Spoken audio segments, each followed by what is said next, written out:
My sister laughed at me for marrying a simple farmer, while she bragged about her finance guru husband. There are moments in life that just snap. One minute you're trying to ignore the whispers and snide remarks at your own wedding, the next you realize your entire family has been actively sabotaging your happiness for years. And then?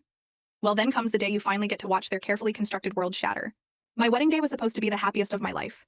Instead, it started with my sister Tamara raising her champagne flute. "To the happy couple who always did play in the mud," she announced, her voice dripping with a sweetness that could cut glass. The laughter that followed hit me like a physical slap, and my cheeks burned as 200 wedding guests turned to stare at me and Peyton.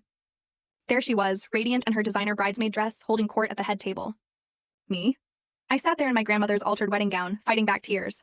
"Bethany, honey, smile," my mother hissed from beside me, her perfectly manicured fingers digging into my arm. People are watching. Of course they were watching. They'd been watching my whole life, waiting to see which Blair sister would stumble first. Spoiler alert, it was always going to be me.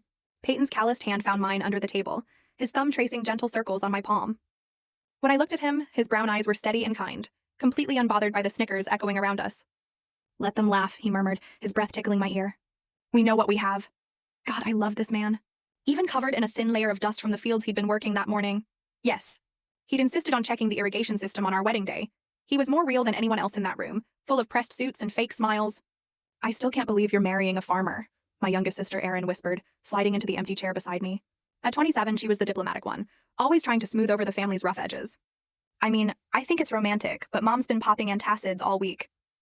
"Thanks for the pep talk," I replied, watching Tamara work the crowd like she was running for office. At 31, she had perfected the art of being the golden child. Stanford MBA, corner office in Manhattan, husband who wore $1,000 suits and talked about market volatility at dinner parties.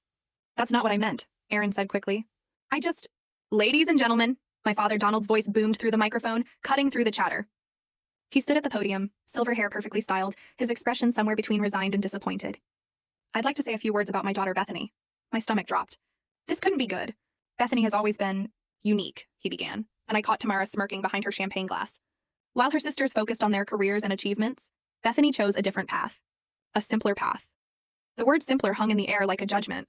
I felt Peyton's grip tighten on my full story video added in below,